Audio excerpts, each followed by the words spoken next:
And it's good morning to the Gelding as we move out of the state of Victoria, Gelding, and head to Rose Hill, where there are 7, not 1, not 2, 7 group races, including 4 Group 1 races. So we've gone, the cream rises to the top, Gelding. We're going for it today on a big day of racing at Rose Hill. A question without notice before we talk about Rose Hill, Gelding. Why Bendigo? Have Victorian racing given up? They know that there's no point in running a metropolitan meeting because all eyes will be on Rose Hill today. Good morning, Professor. Good morning, listeners. Yes, Professor, I'll correct you there just quickly. We're 40 miles away from Rose Hill. We're racing at Randwick today. Oh, my apologies, Gelding. I had Randwick written down. I was thinking about a horse that raced at Rose Hill, and it's been in the back of my mind, so it's derailed me a little bit. Yes, Randwick, where all the group racing is today. If anybody turns up at Rose Hill, I'll be very lonely. And 40 miles away from the action, but exactly right. Professor, it's always good just to be able to pull you. Very rarely does that happen, something like that. So you've got to make the most of it. Yeah, Professor, I think, my views on these country meetings on a Saturday. Look, good for the country tracks, but why these, and there's some big races out at Bendigo today, a $2,000 listed race, Cup in the Bendigo Guineas and the Golden Mile, but these meetings always used to be held on Sundays, and you'd get these big meetings and that. Like here, we've got a track called Sandown. What's wrong with Saturday races out at Sandown? Well, that used to be like going to the country, Gelding. Yeah, well, that's right, but I don't know, Professor. Look, I think they. Anyway, look, there's nothing we can do about it. We can do grandstanding, but again, another Saturday, no metropolitan racing.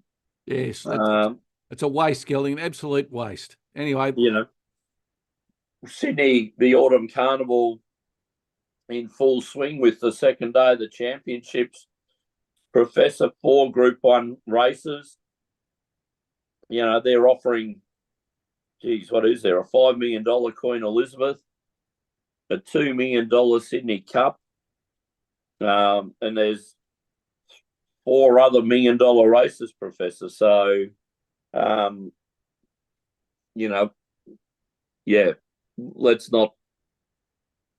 let's not comment on how well Sydney race is going at the moment, Professor. Well, they're going very well, Gelding. It's a 10-race card. The first is at 11:45.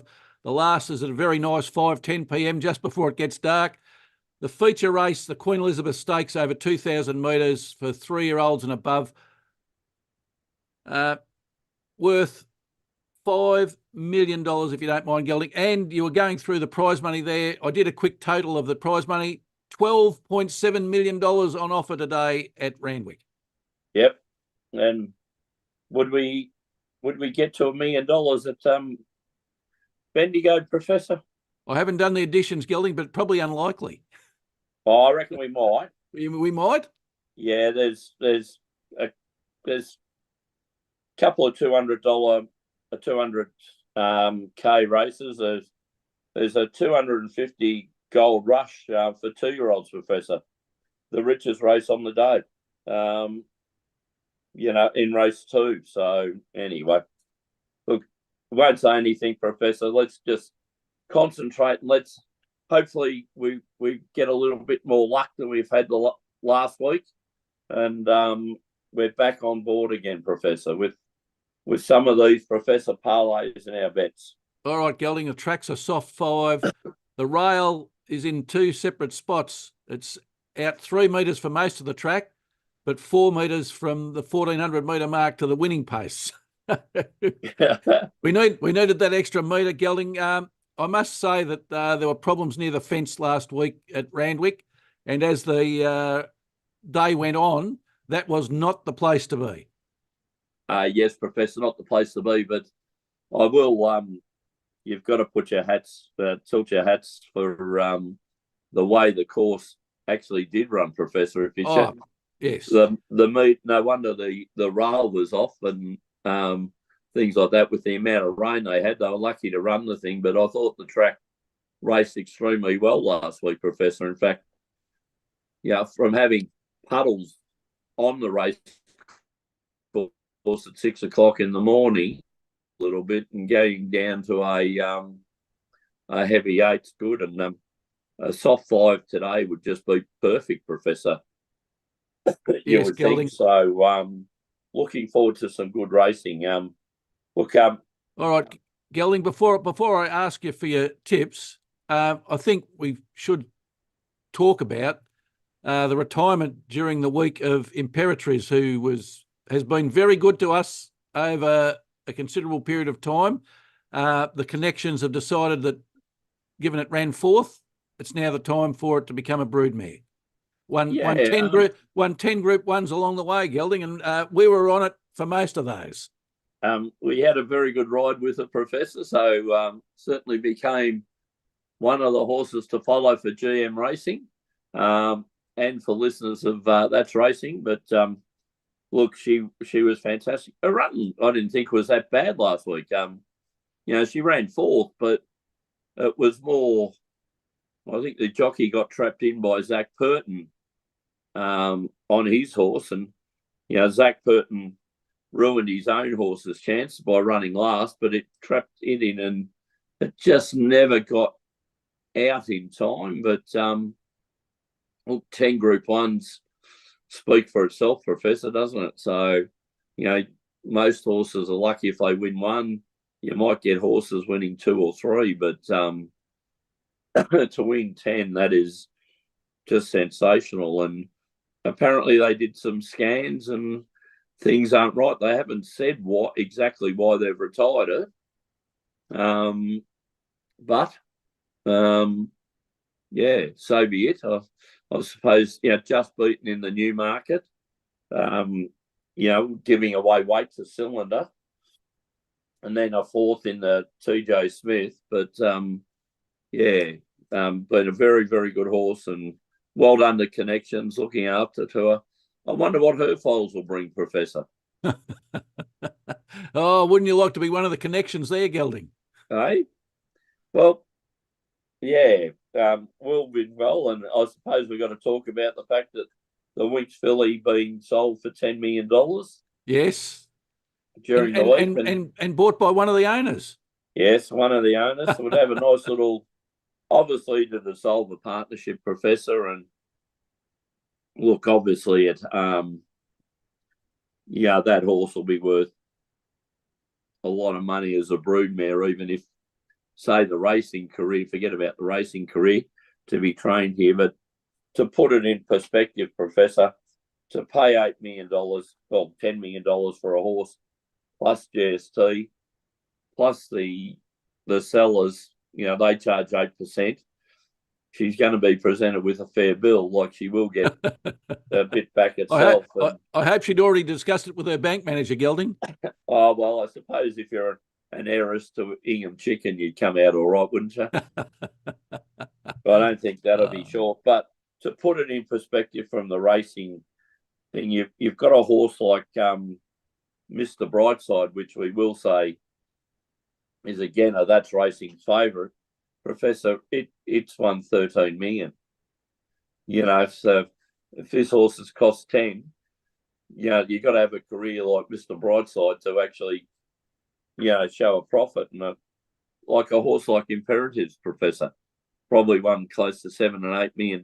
So, you'd still be behind on the thing, but still have the protege of it. So, obviously a heart decision, not a economic decision to buy the filly. No, that's quite right there, Gelding. All right, let's talk about horses who've retired. More talk about horses who are running today. What are your 2 best bets for Randwick today? I love the emphasis on Randwick, Professor. Very good. Had to get it right at some stage, Gelding. Very good, Professor.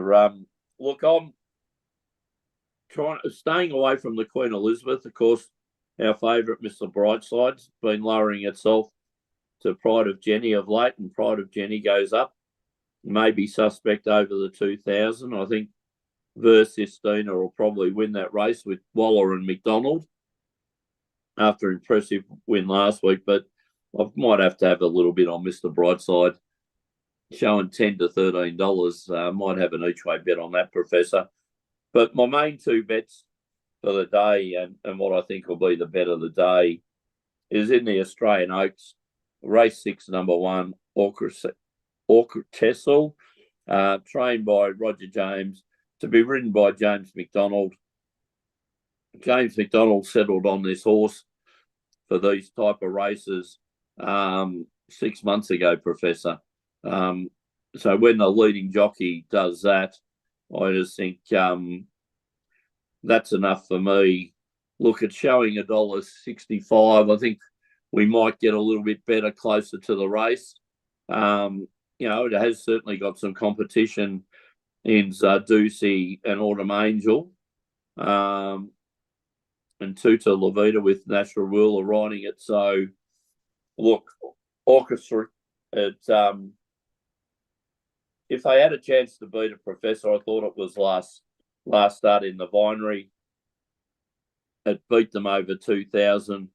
Look, it only won by half a length, but it was still able to overcome some difficulty. It's won 6 races out of its 9 starts, Professor. It's won the New Zealand Derby. They were tossing up whether to start it in the Derby. They chose not to last week, saving it for this race. Look, I think it will win, Professor, and be a nice one for some possible parlays later on, Professor. Then we go there. And then, look, I think McDonald will have a fantastic day today. I reckon he could ride 4 winners, but I like race 9, number 2, Zoo Gotcha, trained by Chris Waller, ridden by James McDonald, round about the $3.60, Professor. Nice odds in a very, very tough race, but we'll have every chance, I think. Look, it was one of those horses I thought last season it was finishing 4th and 6th in good races. Professor Chris Waller kept on talking it up, but it's come back this preparation, won its last 2 races. Professor, it's got a 50% winning strike rate. So I just think, look, it's got every chance today to take out a big Group 1. And as I said, I'm thinking McDonald can just have one of those rare days, Professor, on a very, very good racing program. And you like, Professor? Yeah, Gelding, Zoo Gotcha. Wouldn't be a Zoo Star horse, would it? Yes, Professor, and you do know I do like a Zoo Star. Yes, I think we've had a Zoo Star, haven't we, Gelding? We have had a Zoo Star, trained by the Hazers. Yeah. And did show a bit of form before, obviously, something going amiss. Yes, correct, Gelding. Now, just while we're on race 9, Gelding, I don't think the horse will win, but I think a good quinella for your number 2 Zoo Gotcha would be number 16 Macarena. You can currently get $15 fixed. It's a schnitzel horse. It hasn't done too much wrong. I know it's running in a very, very good field, but it might be worth just having a sneaky $1 or $2 on a quinella, because if it gets up, it'll be very nice. Juicy odds, Professor, around about the 13, 15 to 1. Yes, Gelding.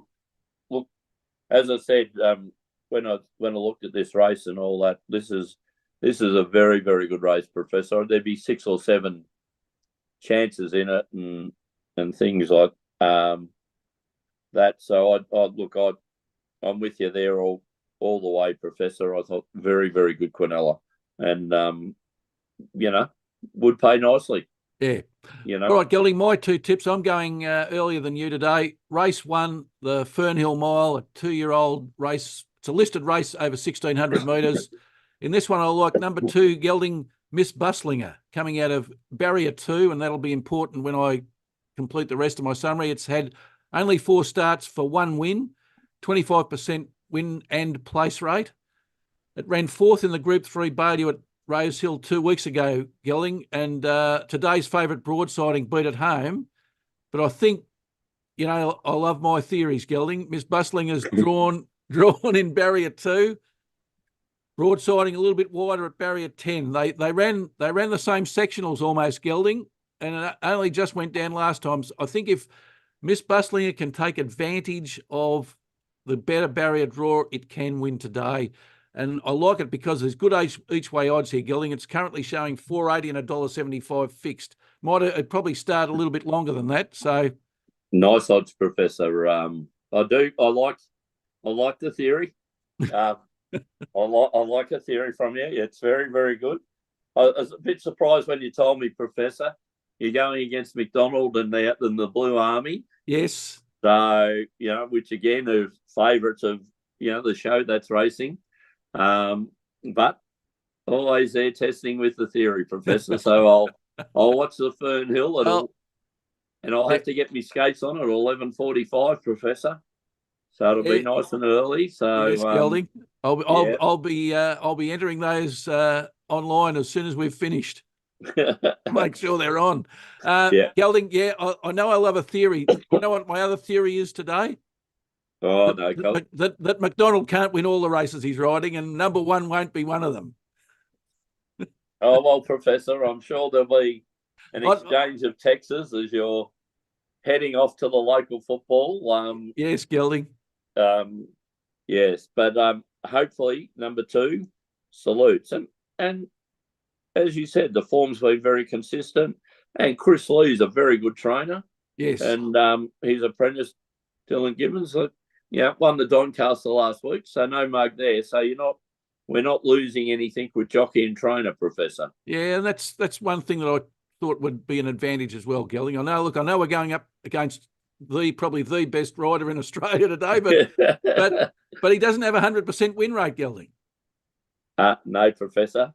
And he hasn't got the same win rate as the Professor's Parlay. No, he has not. He gets pretty close to it, though, Professor. Yeah, he does. He does. Yeah. All right.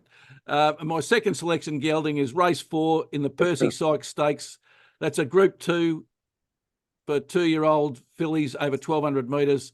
I like in this one, Gelding, horse number 1, Lady of Camelot, coming out of barrier 12. Hasn't done too much wrong, Gelding. 4 starts for 2 wins and a placing, 50% win rate, 75% place rate. Back in class today, Gelding. All you got to do is look at its last 3 races. It won the Group 3 Widden Stakes, second in the Group 1 Blue Diamond, won the Group 1 Golden Slipper, Gelding. It's won $3.3 million as a 2-year-old. So I think the connections there are getting a pretty good ROI. Fantastic ROI. Imagine 4 starts and $3.3 million. And trained by Gay Waterhouse. Yes. And Adrian Bott, who are just dominating the 2-year-old races up there. So you got to say, Professor, what would you do with it? Would you keep racing it or put it to stud already? You've won your $3 million. It's obviously worth that amount again as a broodmare sire. I think I'd be thinking very seriously about putting it out to out to pasture. You'd have to go close, wouldn't you? Yeah, I wouldn't wait as long as the connections for Imperatriz. No, but Imperatives, look, fantastic, Professor. Let's hope. If you said a horse that ran second in the Blue Diamond and a horse that won the Golden Slipper, and that was the broodmare, you'd be very interested, wouldn't you? One would think if you put it to a horse like I'm Invincible or something, you reckon you'd have a lot of people looking for a 2-year-old horse.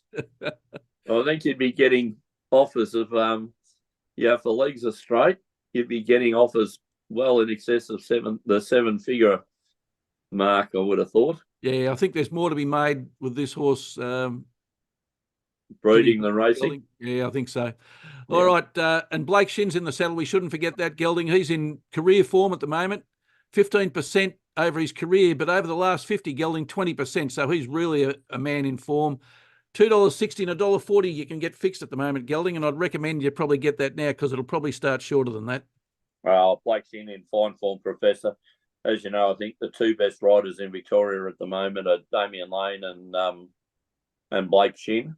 And Jamie Carr's coming into some fine form as well. But, yeah, I still regard McDonald as the best, but put Blake Shin in the top 5 jockeys in Australia. Yeah, exactly, Gelding. So my two selections for today, race 1, horse 2, Miss Buslinger, race 4, horse 1, Lady of Camelot. Now let's turn to the Professor's Parlay, Gelding, and first Immortal. It wasn't too immortal last week, unfortunately, and that one let us down. We did get the other two up. The North Queensland Cowboys saluted, and the Boston Celtics got up by 1. Gelding, I had my heart in my mouth there because we hadn't had the horse. I thought, I'm going to let us down. 101 to 100. Professor, I will take a little bit here to just say that you're tipping, like if we take the horse racing out of it, I'll just say to the listeners, if you just took your sports bet, like the Professor Parlay, as you said, Professor, is going at 70% since the start of this year, which in itself is incredible. Yeah, that's with the horse leg in it. Yeah, and as we say, if you're tipping, round about the 33%, that's 1 in 3. You're doing well with the horses. 40%, let alone 70%. But then to add the other two to it, have you done any figures on that, Professor? No, I haven't, Gelding. I'll have some figures for next week. How about that? A bit of homework for you. But bit of homework, yeah. I'm expecting it to be, if you just take your sports tips, I would say you've got to be round about the 80% mark, wouldn't you? Yeah, 85%. Yeah, and then I'll look at that, Gelding, and then I'll look at how I've gone when I haven't wandered into the Premier League. I'll be up about 95% at that stage, I think. Professor, I'm thinking, you might be the Don Bradman average there, 99.4. That'll be an interesting thing. Good to see a little bit of homework, Professor. Yes. And maybe in addition to that would be return of investment on that. Yeah, okay. I'll do that too, Gelding. Okay. All right. And I know your charge-out rate too. I'll do some sums during the week, Gelding. I know your charge-out rate, Professor. Well, we can then send an email to those people who regularly view the program. And lovely. Lovely. Perhaps saying we know what you've won. Yeah. All right, Gelding. The agreed bet of the day in the Professor's Parlay is race 6, horse 1 at Randwick Orchestral for all the reasons that you spoke about before. And, 5 wins in a row, that'll do me any time as the horse leg in the parlay. Yes. Professor short, but hopefully sweet. That's right, Gelding. We'll parlay that into Carlton to beat Adelaide, Gelding. Carlton 3rd on the AFL ladder at the moment. They've won 4 from 4. They're scoring at the rate of 95.5 points average per game, which is a pretty good clip. And they're going in against Adelaide, who has 0 from 4, 15th. Very disappointing season, Gelding. The thing that interests me is their average points for is 57 points a game. They've only scored 228 points in 4 games. So you can't win many games with 57 points in AFL. The bookies don't like it either. 22.5 is the line, Gelding. So a big margin, isn't it? 3.5 goals. Yeah. And they're going to struggle to handle the big forwards in Carlton. Oh, exactly. Yeah. And at Marvel Stadium. So I don't think that's going to do them any favours. Carlton play very well on that indoor facility, Gelding. Yes. Yeah. Well, their big markers aren't worried by the wind, so it doesn't matter what's happening. They'll be good. And let's parlay that into Geelong to beat North Melbourne. Similar sort of thing, Gelding. A team that's won all their games against a team that's lost all their games. Geelong averaging 93 points and on fourth on the AFL ladder. North Melbourne 17th, second last. Scoring better than Adelaide. They're scoring at 70 a match, but at GMHBA or Stadium or Cardinia Park, as we knew at Gelding, I think we can almost guarantee that North Melbourne won't be winning there today. Oh, Professor, again, two big key forwards in Cameron and Hawkins, down on their home deck. They play that ground well, and they're being extremely well fed by the midfield and all that. So, I'm expecting North Melbourne's improving, Professor. Oh, there's no doubt about that, Gelding. I think and looking very good, have a good forward line. I just think their big key forwards may be too big for their backmen. Yeah, we were talking about it earlier, Gelding. The four teams that haven't won a game yet, it looks to me as though those four teams, the only time they'll be winning is only chance they've got of winning is when they're playing each other. Well, don't say that, Professor. I'm worried one of them's playing my side tomorrow over there, and it's just hopefully it's a game we can win. But another big injury for the Tigers. So I'm not overly confident, Professor. Well, they have been improving in their form too, Gelding. Yeah, played quite well last week. Yeah. In the Adelaide gather round. So interesting. All right, Gelding, the win parlay is showing 2-1, which is not bad given the odds, and the place parlay is showing 3-2. Beautiful, Professor. So I think we've given some very good tips there today, Gelding. So until next Saturday, and that's racing. It's good luck.